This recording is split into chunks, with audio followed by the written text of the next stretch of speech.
There are some places that look really good. One of the things to remember about globalization is it created this artificial security environment that encouraged a lot of countries that had not been able to be significant industrial powers before to suddenly join the game. Germany and Korea are probably the poster children for the success of globalization.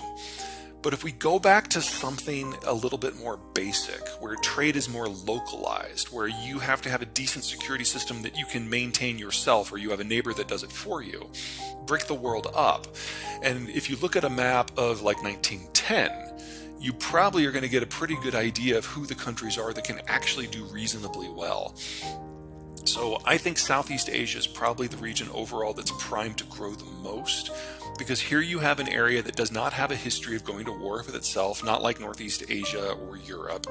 Most of the resources that they need, they produce themselves, or those resources come from Australia.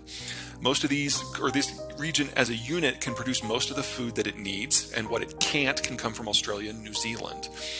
And most of these countries have a reasonably positive relationship with the United States, both strategically and economically.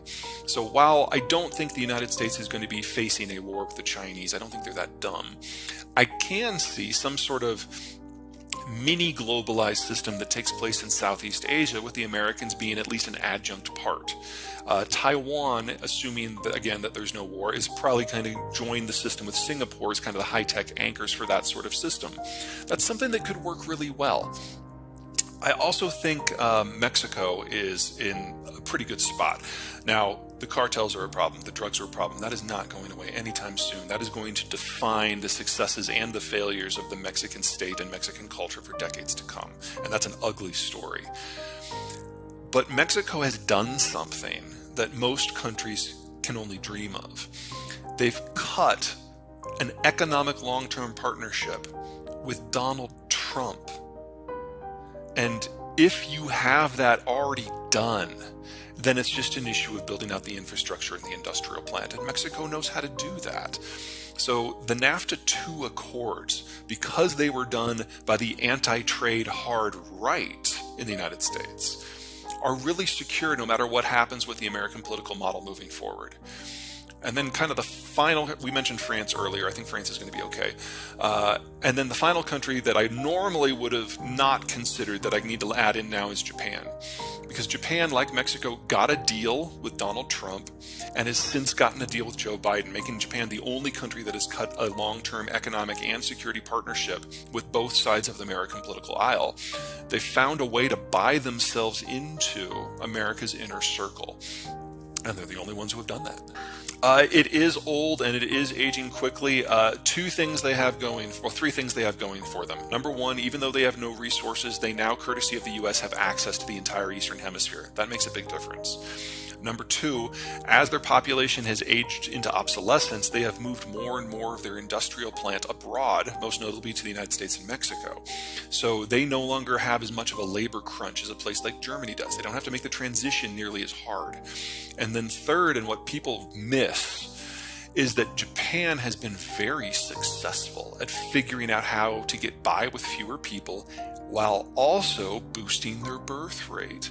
Japan today has a higher birth rate than Italy, Germany, China, South Korea, or Taiwan. So they're still old, they're still aging, but the process has slowed down a lot in the last 25 years. So every concern you have is legitimate and is for the long haul, but they've found a way to buy themselves some more time.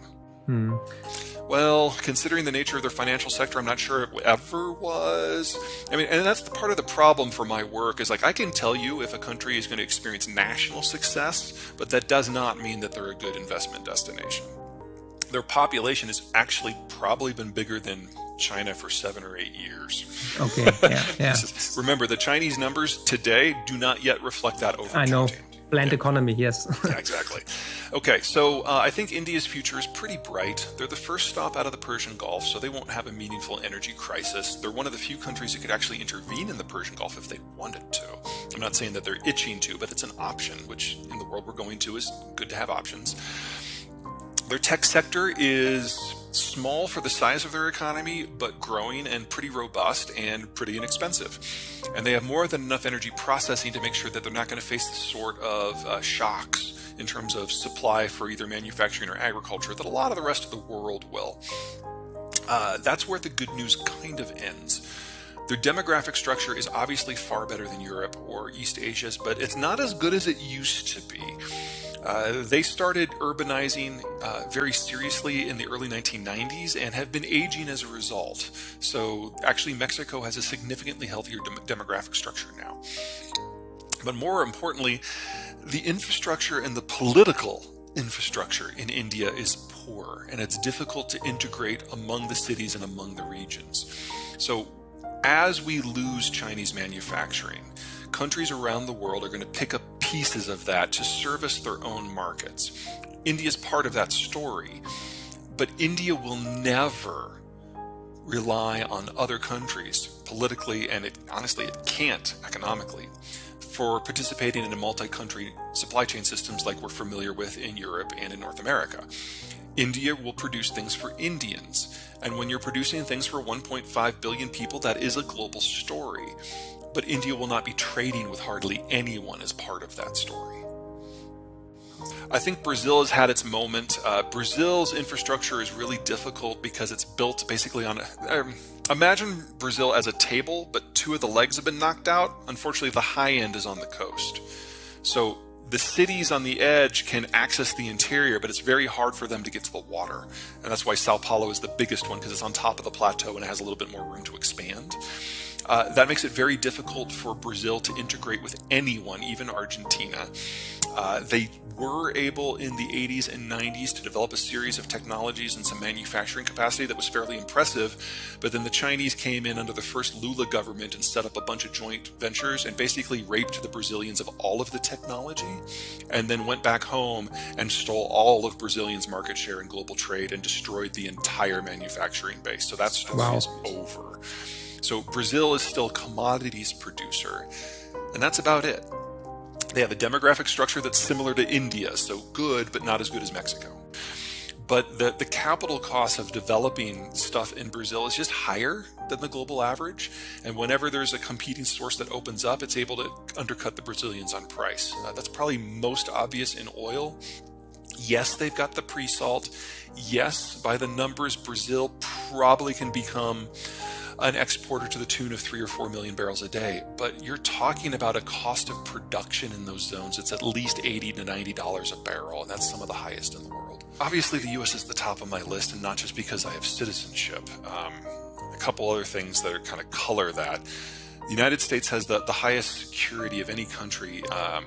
The average citizen has higher security than any time in history without the artificial imposition of things like the global order.